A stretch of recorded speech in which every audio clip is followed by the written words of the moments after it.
I think we left off on verse 5 last week.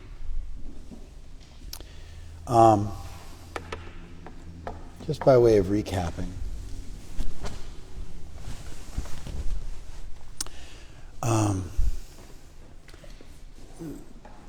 The conversation switches gears, and Krishna gets done explaining to Arjuna that the source of all trouble in life and why even good people do bad things is material desire, what Krishna calls kam,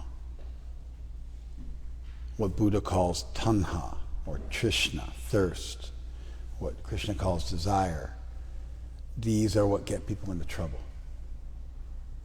And that rather than acting according to what feels good or what you feel compelled to do, rather than behaving according to compulsion, you should do what's right. Now that, that begins a larger discussion. What exactly is right? How do you determine what right is? Is there one thing that's right for everybody in a given context? What's right in this context versus that context? What do you do when doing the right thing for your family isn't the same thing as doing what's right for your tribe, isn't doing what's right for society? And so it doesn't end the discussion, but it does end one significant part of the discussion, which is that personal, hedonic, positive utilitarianism, where you do whatever feels good, you do whatever maximizes your pleasure, that's the ultimate arbiter of what determines your action. Krishna does put that one to rest. And if you think about it, when you're vexed and when you're contemplating a given action or weighing different possibilities of actions that you can take in a given circumstance, how often is it that the problem is your duty to your family conflicts with your duty to society? How often is it that you're not sure if the duty of one person at one time is also the same as your duty in another time? How often does that happen versus the other alternative? What's the other alternative, Madan? No, you didn't get it. Let me say it again. I'm saying when you contemplate what should I do when you're not sure, should I zig or should I zag? Do I go left or do I go right? When you're faced with conundrums, dilemmas, difficult choices, how often is it that your duty to your family or tribe conflicts with your duty to greater society? How often is it that you're wondering whether the duty of that person at that time is the same as your duty at this time? How often is that the case versus the other case? What's the other case? Your duty versus what feels good? Yeah. How often is it that what vexes you and what you're confused about and what you have difficulty with is duty versus pleasure? Like if you were going to percentage it out, difficult things that happen in your life, how many of them are duty versus pleasure, and how many of them are I'm committed to duty, but I'm bewildered about what this particular duty is versus that duty and how they compete and how they conflict? If you were going to percentage it out, what do you think that would be? At least 80-20. I mean, I think you'd be pretty pious if it was 80-20. Anybody else want to guess? Huh? 98-2, right? I think that's probably a little more realistic answer. What other answers do we have between 98-2 and 80-20? Huh? 100%. 95-5. Yeah, I think probably most people are in the 90 to 95 to 5 or 10. So it wasn't a small thing that Krishna did. A lot of times you give somebody an answer like, well, what about the 1% of the time where that doesn't work? If you've had to now resort to arguing over the 1% of times that things don't work, you just acknowledge that what I've introduced is the standard, the gold standard, normative. Do you get it? That it works 95% of the time. I mean, you should be like, if you come up with a strategy that works that much, you get on like the bestsellers list. You've won. You've come up with something. It's substantial. Your diet only works for 95% of the population. What about the other 5%? It's like, it's ridiculous.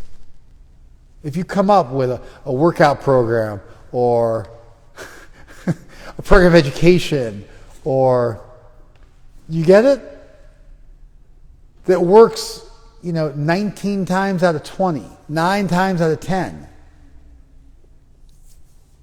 You're phenomenal. It's amazing. So, Krishna did that. And he explained to Arjuna, there's a great chain of teachers, and I was at the beginning of that chain. Which is really Krishna saying that he's the primordial being and the genesis of all reality. He hasn't quite gone that far yet, but we're pretty close to that he's the genesis of all education, the genesis of all teaching. He taught the sun god at the dawn of creation. It's a big claim. Arjuna, of course, who's looking at Krishna, is thinking, what are you talking about? What are you talking about? And then Krishna responds back and he says, and there's more stuff. Krishna says, I taught you this because you're a devotee, you're bhakta, and you're my friend. And this yoga gets destroyed, it gets diluted over eons. And so I reappear to reteach it. And then Krishna responds back to Arjuna's doubt, which is great because Arjuna shows that you don't just blindly follow. Arjuna expresses what I think is a reasonable doubt. Krishna's God incognito in the material world, and so it makes sense that Arjuna would express a doubt. And Krishna introducing himself as the avatar is different than what most people think of when they think of avatars. Most people think of avatars as being, some divinely inspired person is an avatar. It's not what Krishna means. Avatar means one who descends. Now that would technically work for an angel too, who descends from heaven. But Krishna doesn't mean it like that either, as will be shown. When Krishna says avatar, he means with a capital A. He's God incarnate. Now you could ask, incarnate means in the flesh. Karna means flesh. Incarnate means in the flesh. So we don't actually mean that God's incarnate. There are no actual incarnations in our tradition because an incarnation would be that God took on a material body. But our understanding is that when God appears in this world, it's in a divine form, a form made out of spirit. Now, how could a form made out of spirit be visible in this world to your material eyes? The answer is it couldn't. So then how are we able to perceive a divine form when it appears in this world? The answer is an omnipotent deity could come into this world, bless you with divine eyes, and allow you to perceive spirituality, either for a moment or for longer. There's nothing, that's not like creating a square circle, which is a contradiction in terms. Such a thing does not exist. We're not now challenging the laws of logic. It's perfectly reasonable to conceive that an all-powerful deity could in fact appear in this world and could allow himself to be known in this world. There's nothing stopping that from happening. And in terms of incarnations in this world, well, your consciousness is an incarnation in this world. You, as a spiritual being in a material body, are exactly the same phenomenon on a microcosmic scale. You are a spark of light, a spark of spirit, manifesting in a world of matter. But whereas our body is different than our self, our consciousness is distinct from our body, in the case of Krishna, he would literally have a body made out of consciousness. Instead of a spark of consciousness being in a material body, Krishna's body would be entirely be composed of consciousness. Did you follow that? Now, how could you see a body made out of pure consciousness? You could not, unless Krishna gave you the ability to do so.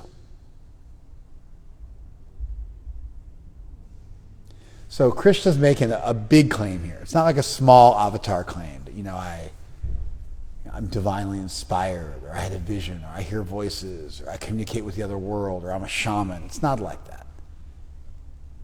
And he hasn't quite said it yet, but to say, I taught the sun god, it's like, I gave birth to the sun. You know what I mean? Like, it's like I am the light of the sun. I gave light to the sun. It's like, they're big claims. And they're just going to get bigger. And so we are beginning to segue into the theology of the Gita. It's gotten hinted at. It's gotten foreshadowed. There's been stray verses all through the chapters. But now we're about to get into it. So Krishna's first response, listen carefully. Bahuni me vyatitani janmani tava cha Arjuna. Krishna says, you and I have passed through many births.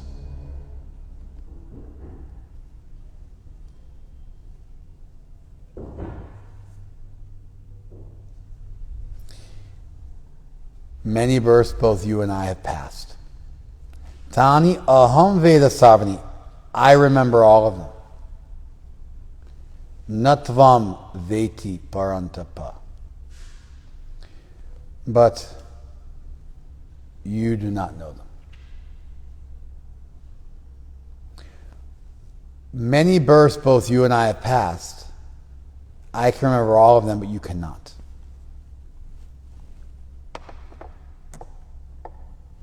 Does that indicate that Krishna's God? No. You were wrong. If you just nod your head when I ask a question, you get the answer wrong, and I say, no, you're wrong, and you just keep nodding your head without stopping, I start to think you're on drugs or something like that.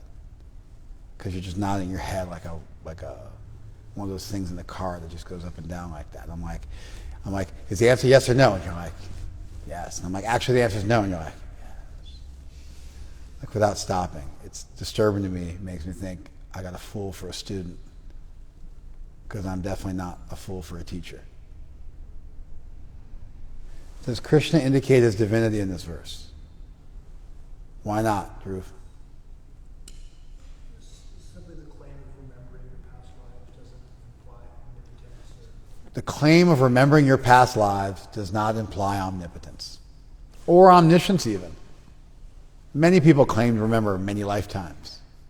Krishna doesn't say we've had unlimited lifetimes. If we have unlimited lifetimes, I remember all of them. That might start to segue towards omniscience. But, I mean, Krishna's saying both you and I have had many lifetimes, indicating that he is equivalent to Arjuna in terms of passing through many lifetimes. And the only thing that distinguishes Krishna from Arjuna is that he remembers them and Arjuna does not. It is a claim of superior knowledge. If you said you've had unlimited lifetimes, Bahuni doesn't mean that, it just means many. But if you were to say many means unlimited, then you could start to maybe get into an omniscience category. then possible you could be looking at omniscience. But we're simply learning that Krishna is, thus far, is more evolved than Arjuna. He's superior to Arjuna. This is actually less of a bold claim than the point about I instructed the sun god. That was a bolder claim. This one is less bold. I told you the chapter was going to explain that Krishna was the avatar with a capital A. Right? But then I read this verse, and you might have assumed that this verse was the proof of the statement I had made at the outset of the class. But this verse was not the proof of the statement I made at the outset of the class. If you listen to it carefully, you'll see it does not imply omniscience or omnipotence or ultimate divinity. It's actually less provocative and less challenging and less deifying than the previous one about teaching the sun god. Did you guys follow this? Okay. There is, however, a claim of superior knowledge, which could, depending on how you spin it, start to move towards omniscience. But not quite. Let's see where we go from here. Ajo api san, although I am unborn, avyaya atma, and myself is eternal. Although I am unborn, and myself is eternal. Does that indicate Krishna's God? Why not? Every soul is eternal, and every soul is unborn.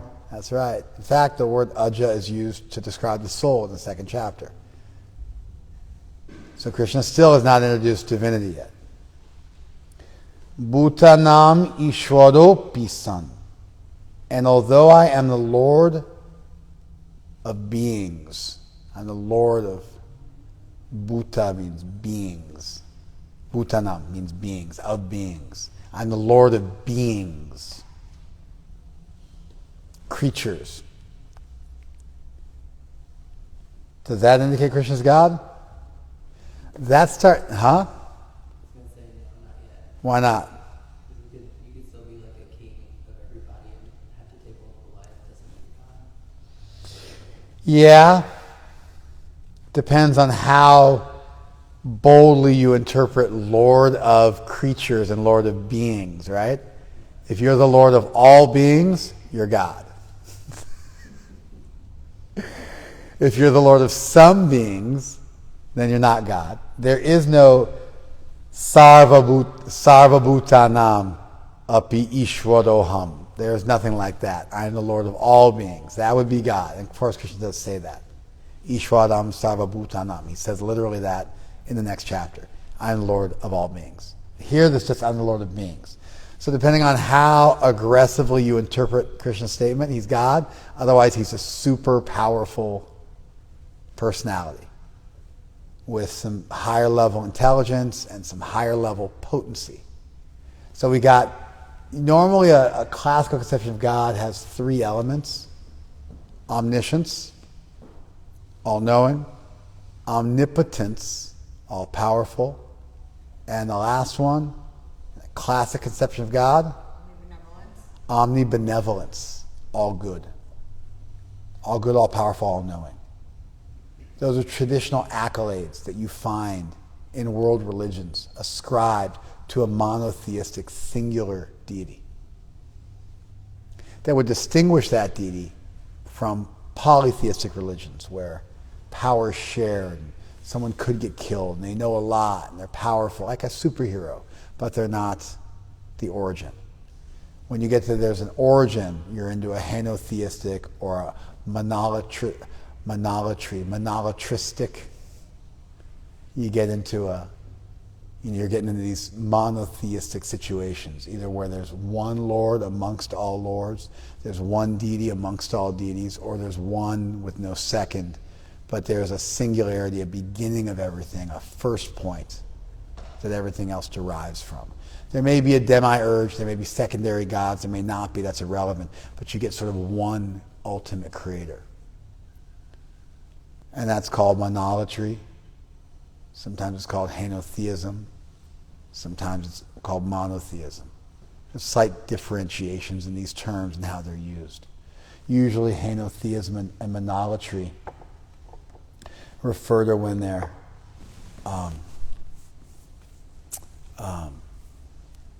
there may be more than one God, but only one of them is worthy of worship, or rather only you choose to worship that one.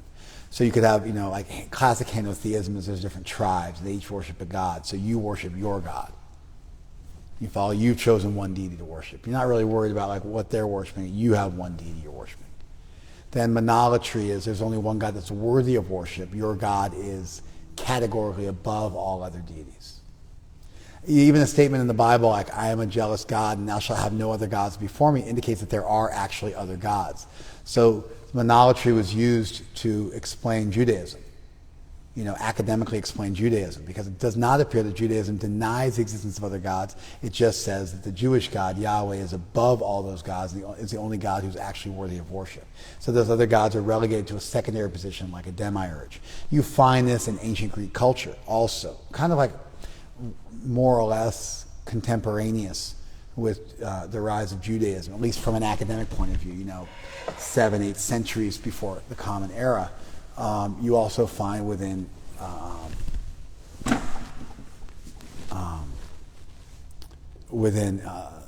ancient Greek society this idea that Zeus was the ultimate creator and the ultimate power source, and all the other gods were really demiurges, and there was one supreme being. That would be called monolatry. Then if you choose one god, and maybe you're not quite sure, if the other gods are worthy of worship or not, but you've got your tribe's God, that's usually called henotheism. And then monotheism is there's just only one God. And so the problem with monotheism being applied to Judaism is it appears to ignore certain statements in the Bible which do seem to acknowledge on some level that there's other deities. Do you follow this? Now you can say Christianity is a monotheistic religion. Well, I don't know. Did Christianity grow out of Judaism? If it did, there was a philosophical, theological debt to Judaism, and you can't really deny it. And when you say the Old Testament is right alongside the New Testament, then you'd have to find a statement in the New Testament that says the Old Testament was wrong on this point, which you don't find. And so, therefore, you can assume a Judaic substratum to Christianity. And in fact, that is very much how Christianity is presented with the Old and the New Testament, the Old Testament being the Hebrew Bible. And so, by Judaism being the backbone of Christianity, Christianity being a new revival or a new focus of Judaism or a fulfillment of a prophecy of Judaism, then you can't get away from the Jewish theological underpinnings of Christianity, in which case, again, you're left with monolatry as opposed to pure monotheism, which is where there's just one God, and there's no other things that exist outside that could potentially be worthy of worship or potentially have supernatural or extra powers. It's just like all mortals and in one deity. Do you follow that? So we use the term monotheism sometimes in a clumsy way or in a casual way to refer to all these different slightly nuanced traditions that, and then academics come up with different terms when they want to really get more specific. And given that they want to really dig in and make a fine line of distinction between different potential theological models that have arisen and not just lump them all together. And so especially when you're looking at how monotheism, I'm using the term casually, rises out of polytheism, then these terms like monolatry and henotheism are relevant because they represent the kind of growth of monotheism out of polytheistic roots. And so those other gods aren't denied entirely. Rather, they're just relegated to a lower position in some kind of cosmic hierarchy with a singularity at the top of the hierarchy. Do you guys follow this? Okay. So, I guess, depending on what that means, the Lord of all beings, depending on how you want to interpret that, you can start to get that you're talking about a deity, or it could be some sort of demiurge, some sort of, sub-superlative deity, semi-deity, demi-deity, something like that. Prakritim swam adhishtaya. Adhishtaya means standing over. My own prakriti. Standing over my own prakriti. Sambhavami atma mayaya. I manifest myself. I become by my own power. By my own power, I manifest. Of course, if you have your own power, you can't truly become, because it indicates that there was a time where you didn't exist. So although the language is used, I become, it doesn't work, because it says I become by my own power, and if you become by your own power, then you pre-existed, so you got to come up with another word for I become, because if you become by your own power, it means your own power existed prior to you becoming, and therefore I manifested, I appeared, I incarnated, I descended. You follow?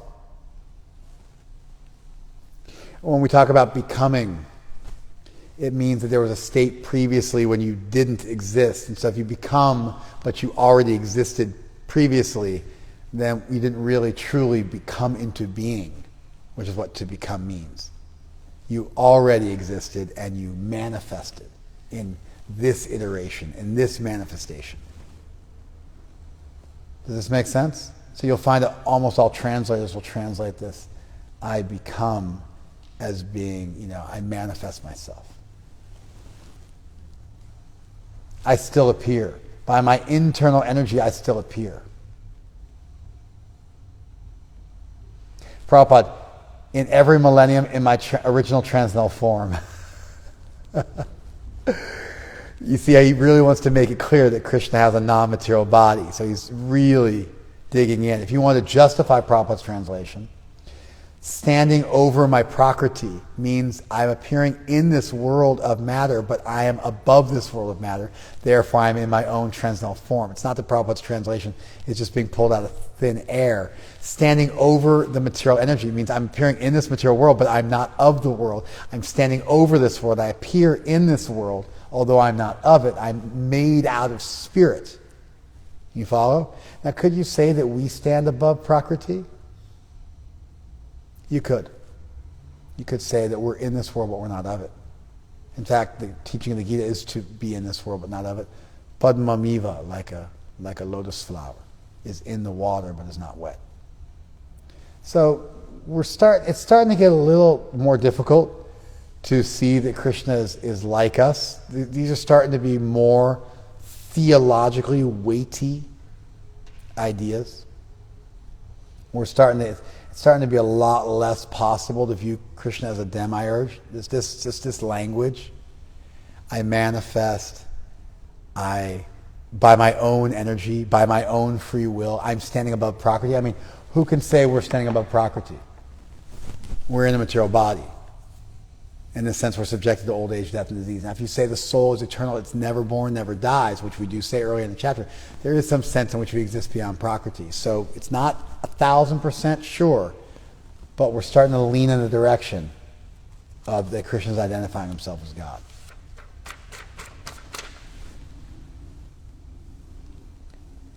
Yada yada hi dharmasya glani.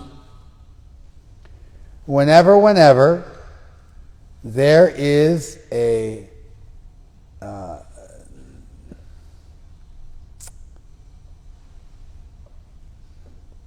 decline, a diminution, a lessening of Dharma. Whenever there is a lessening of Dharma, bhavati, whenever there becomes a lessening of Dharma comes into play. Abhutanam adharmasya. And there is a rise of adharma. Tadatmanam Srijamyaham. At that time, I manifest myself.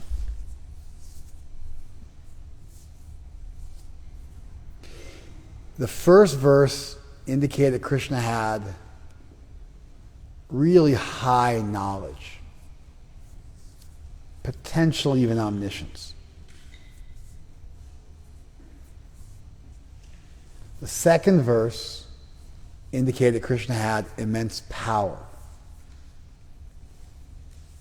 such that by his own will he manifested himself in this world and was never subjected on any level to Prakriti and stood above other beings as their Lord. So you've got knowledge, you've got power, and in this verse what do you find? You find benevolence. That when the world works itself into trouble through some kind of entropy, then at that time Krishna manifests himself.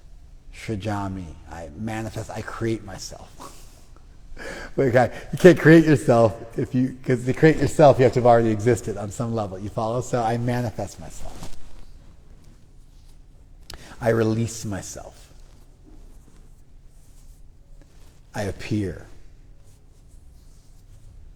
So in these three verses, you do find Krishna beginning to identify himself with being incredibly powerful, incredibly knowledgeable, and incredibly good.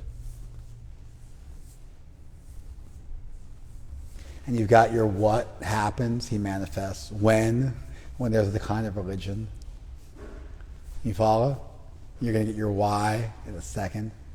So you kind of got your who and your whats and your whens, and you've also got an introduction of who is Krishna? What is he doing? He's manifesting himself. And why is he doing it? Because there's a destruction of religion. And when does that happen? When it gets to a certain point. You follow? What will he do while he's here? That's the next verse. So you're getting your who's, your what's, your why's, your when's, your where's, but you're also getting an introduction of omniscience is the first one. What's the second verse mention?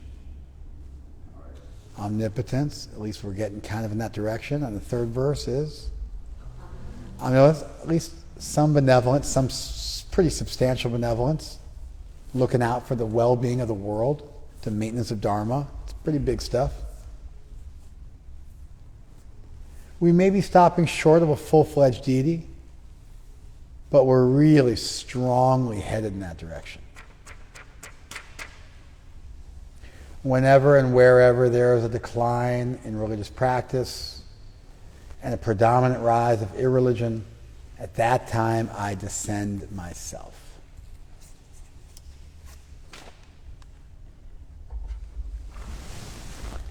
Parichanaya sadhunam, for delivering the sadhus, for the delivering of the sadhus. Vinashaya cha duskritam, for the annihilation of the miscreants, of the bad doers. Dharma samstapana artaya, for the purpose of establishing Dharma. Sambhavami yuge yuge. I manifest myself. I create myself. I become yuga after yuga, over and over again. Now you get the idea of many manifestations of Krishna for the upliftment of the world, for the protection of the world. This is getting pretty theological too. You're getting some heavy benevolence here, maybe even omnibenevolence, some heavy power here, maybe even all-powerful. Krishna's working on a cosmic level for the good of the entire universe. He's eternally doing this for the good of the entire universe. And he's the ultimate arbiter, the dispenser of justice, the protector of all. And even to be able to know when to come into this world would require almost a superlative level of knowledge, almost an omniscience. So, again, these ideas are all there, getting presented.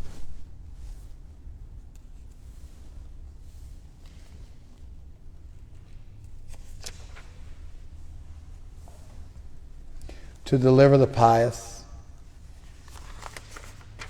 and annihilate the miscreants, as well as to reestablish the principles of religion, I myself appear millennium after millennium. Jamma karma chame divyam. This birth and work of mine is transcendental. Actually, the word div, which is where you get the word divyam from, is where you get the word divine from in English. My birth, my activities are transcendental. Evam yo veti tatvataha. One who knows this in truth. Tyaktva deham. When they give up their body, punar janma na eti. They do not go to another birth. Eti sa Arjuna, Mam. They come to me. This is it. This is, interestingly, this is perhaps the most theologically pregnant of all the verses we've looked at. The other ones were, they were headed towards a conception of, a supreme being. I'd say this one arguably is the highest. I'm spiritual. If you understand that I'm completely spiritual, when you die, you don't go and reincarnate again in this world. Rather, you come to me. Krishna's identified as, essentially heaven, the deity of heaven, where the pious souls who understand the truth of the universe, where they go. One who knows the transcendental nature of my appearance and activities does not, upon leaving this body, take his birth again in the material world, but he attains my eternal abode. Vitta raga bhaya krodha manmaya mam upashritaha. Thinking of me, taking shelter of me, freed from attachment, fear, and anger. Bahavo jnana tapasa. Many, puta, many purified by knowledge and austerity. Madbhavam agataha. They have come to, they have achieved me.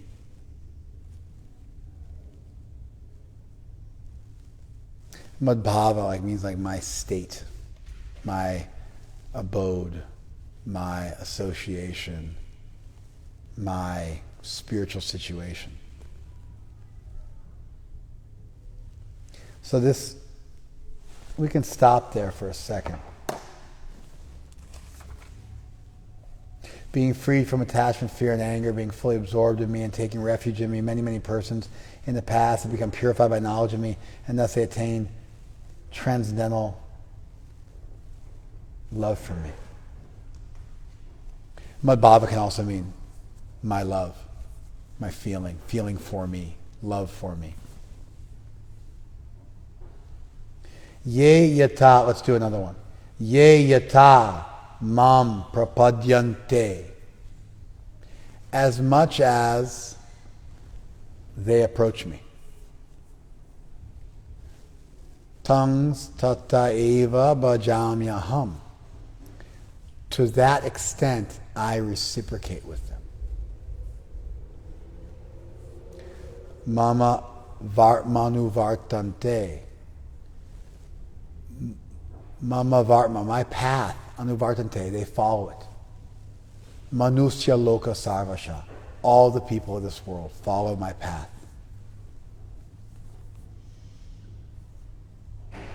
Again, this verse, perhaps out of all the verses that we've read, even the one I specified previously, is the most theologically pregnant that Krishna is God.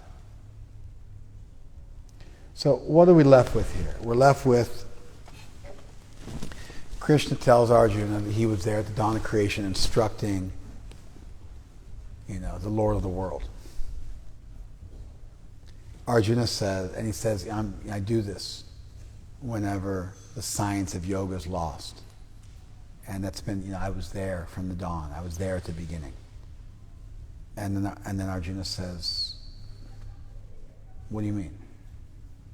You're like, what does that mean? What are you trying to say? You seem to be contemporaneous to me. We're here at the same time together. What do you mean you're God?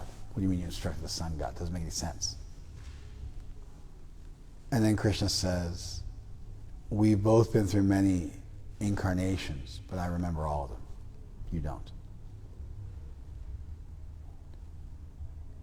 And actually, I appear in this world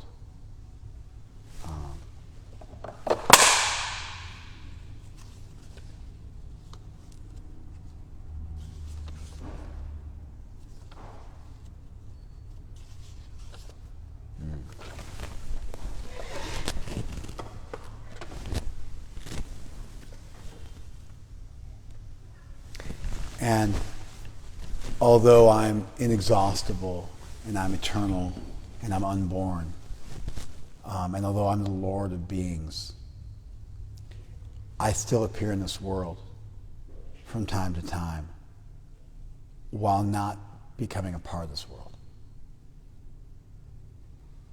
And that from time to time is whenever there's a degradation of dharma, whenever there's a rise of adharma, I manifest myself to reestablish that dharma and also to protect the pious and right the affairs of the world by also punishing the guilty. And if you understand this about me, then you achieve liberation and come to me.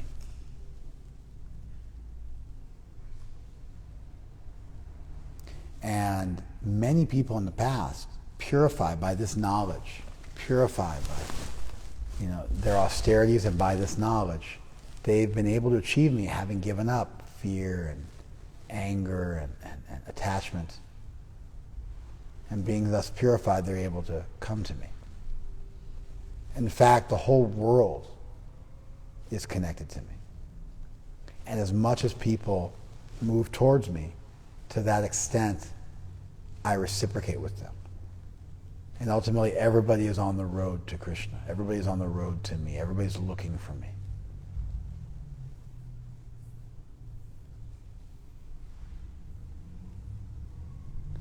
So this section of the Gita is the beginning of Krishna saying plainly to Arjuna that he's God. Prior to this, there's been a few stray verses, but we now have kind of a theologically tight, compact, quite complete description of a deity.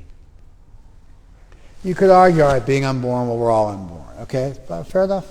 The thing is, most Western religion attempts to distinguish between God and the soul by pointing out the differences between the soul and God. You find this kind of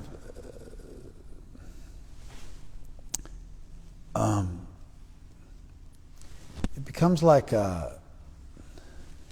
almost a critical feature of especially Christianity, but also Islam. And when you say Christianity and Islam, you're really talking about 5 billion people. So a defining feature of Christianity and Islam is this idea that we have, in many ways, nothing in common with God. And sometimes, like even the attempt, like there's verses in the Bible, be ye perfect as your Father in heaven is perfect. It's from Matthew 5:48. There are, pick up the cross and follow me, Jesus says. There are statements like that in the Bible. that indicate you're supposed to rise up and in many ways follow in the footsteps of Jesus. And if you listen to, if you read medieval Christianity and kind of esoteric Christianity, you find people talking about, entering the cave of Christ and, achieving a Christ-like state, an anointed state. Christ literally means the anointed one, achieving some kind of state like that. Even the whole idea of the Pentecost is after 50 days, Jesus went back to heaven and he gave the power of his existence to his apostles, who then were able to give Jesus to others. And that's why there's an apostolic succession. And, it's the Bible according to Matthew, the Bible according to Luke, the Bible according to Mark and John, the Gospels. It's the only way you know about Jesus, through these writings, which is what gives you access. And that Scripture is blessed by God. There was an apostolic succession where they held the teachings of Jesus for the next generation, and that's how it was passed down. But nowadays, it's almost like you have to just be like, I'm a sinner. Almost like go eat like a hamburger and go sleep around and drink to show that you are not trying to make a stairway to heaven, not trying to go back based on your own works. If you ever meet a fanatic garden variety Christian, they're always on your case about if you're trying to be too pious. They see that as being somehow offensive to Jesus. And really, you should just wallow in sin and pray to Jesus and be vicariously rescued by that proper belief and faith alone. You follow this? You don't know what I'm talking about? No, it just sounds ridiculous. It does sound ridiculous. When you look at me like you don't know what I'm talking about, it seems ridiculous to me, because I'm trying to build some kind of consensus here. When you look at me like I don't know what you're doing. You seem confused.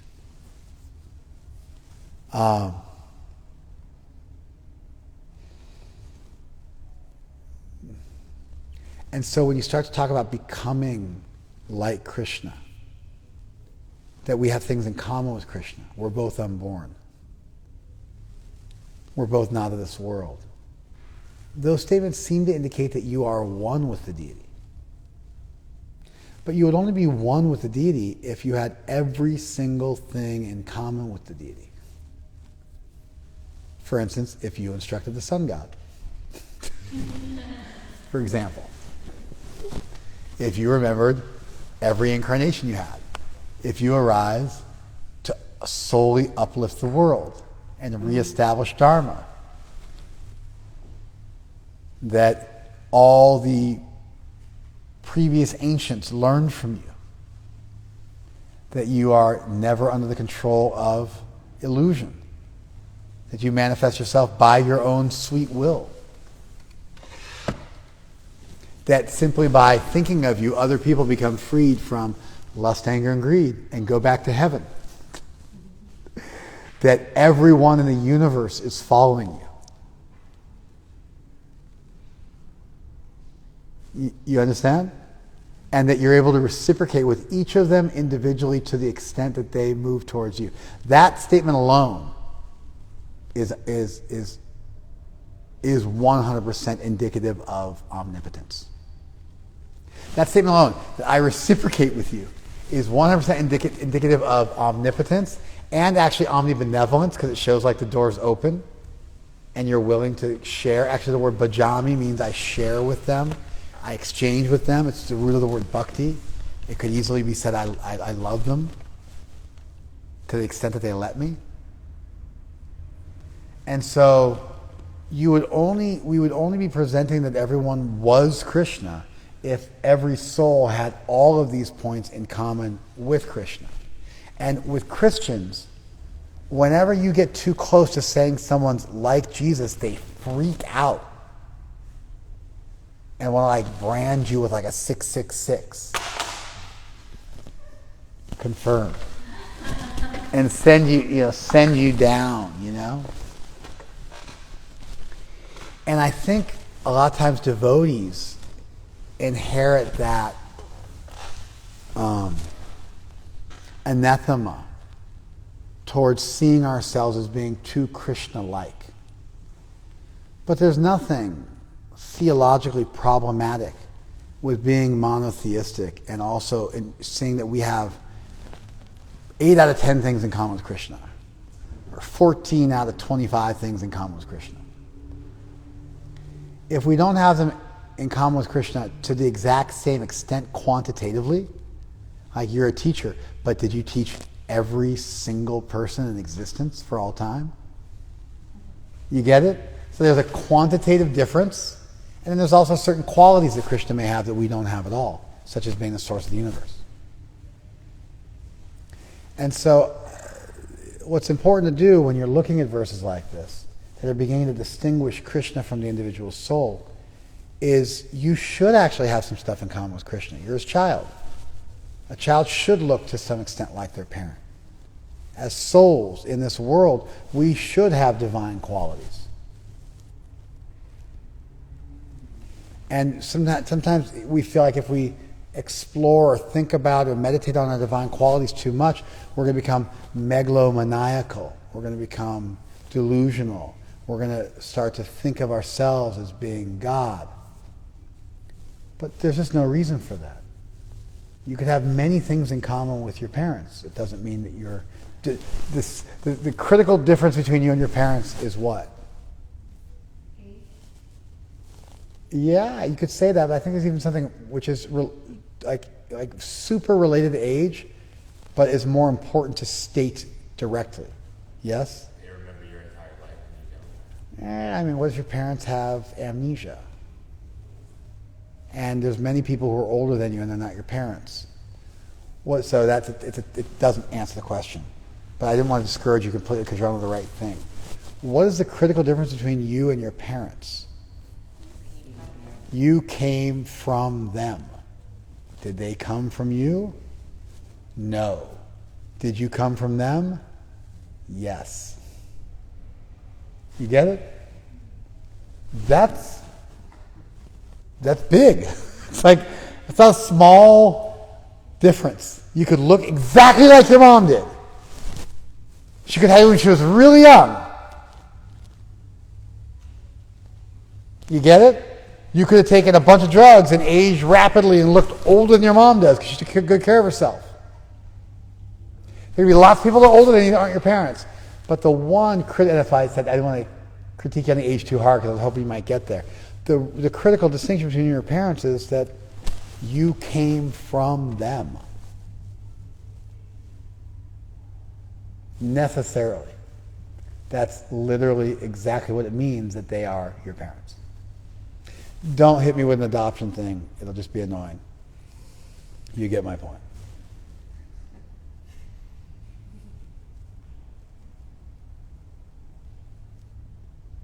When I say parents here, I mean the people who made you biologically, not the people who raised you. We can come up with 2 types of parents, parents A and parents B. I'm talking about parents A. You want to use the same word, then we'll just do one with a lowercase, one with uppercase, or we'll choose a different word. But I'm saying one person gave rise to the other party. Well, no, I'm unborn. Fine, and they gave rise to your body. You get the point I'm making.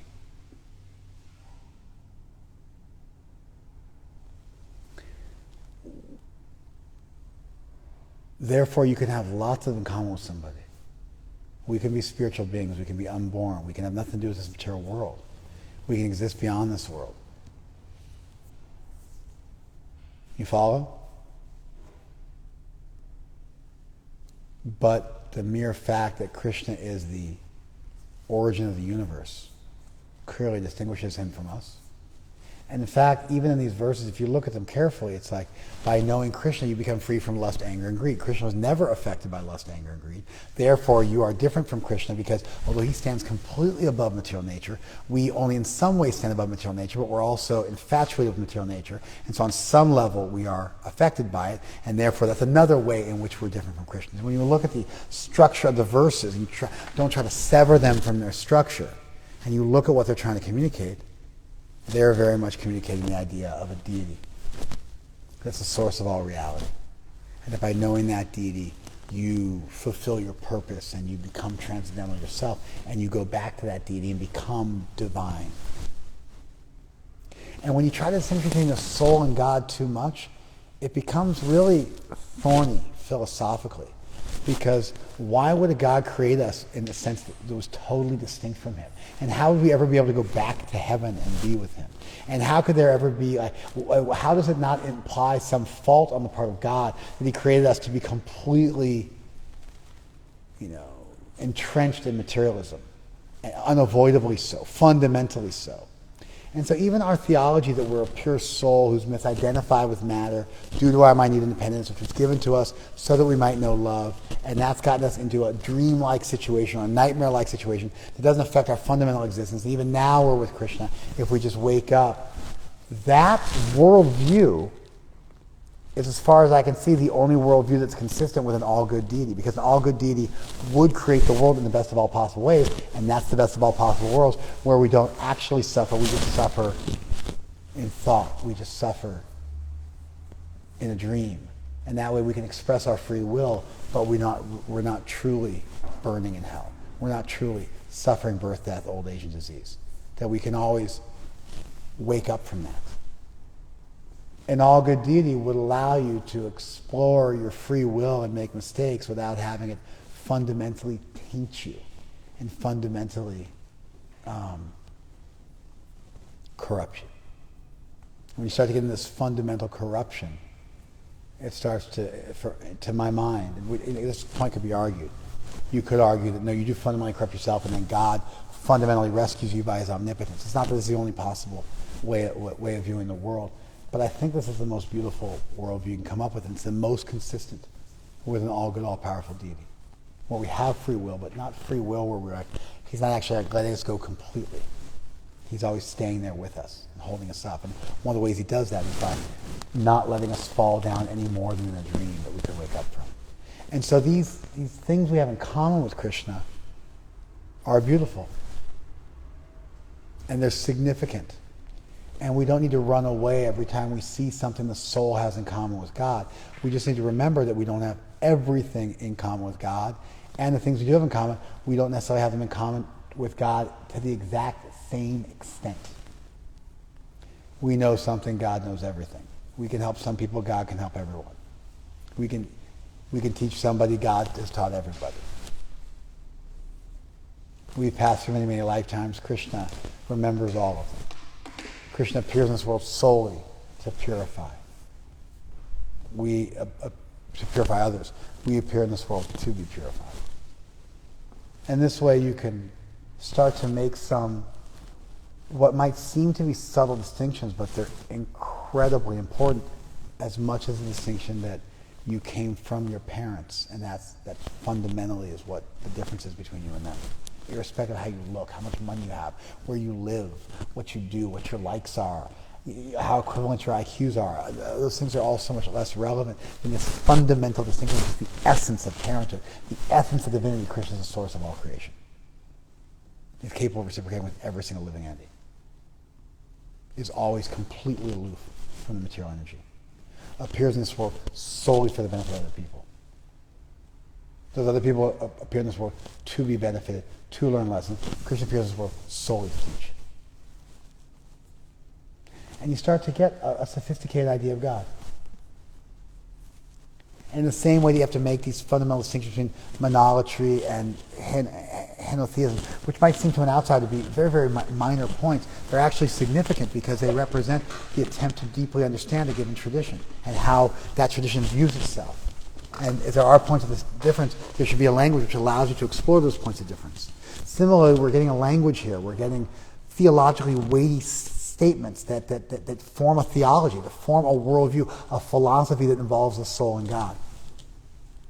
And they're all very, very important, critical features, and amazingly very similar to the features you'll find in any religion where God has defined his omnipotence, his omniscience, his omnibenevolence, the who, what's, where's, why's, and when's of the incarnation, the benefit that tends from having understood the revelation that's occurred. And so you see Krishna here starting to do the building blocks of a religion, starting to do the building blocks of a theology. in a unique way. Which is why it's disturbing when people co-opt our language like avatar and then use it in bizarre ways. Like the swastika got stolen from Hinduism and used by Hitler. And it's like, and it, Hinduism had that symbol for thousands of years. So as did the Jains, it even showed up in ancient Egypt. And Hitler like snaked it like whatever it was, like a century ago. And that's like forever like gone, you know? And so we have a language of the avatar and this and that, and those words have been co-opted and culturally appropriated, but we need to reclaim those things and understand them. Thank you, IGTV. All right, feedback? Yeah.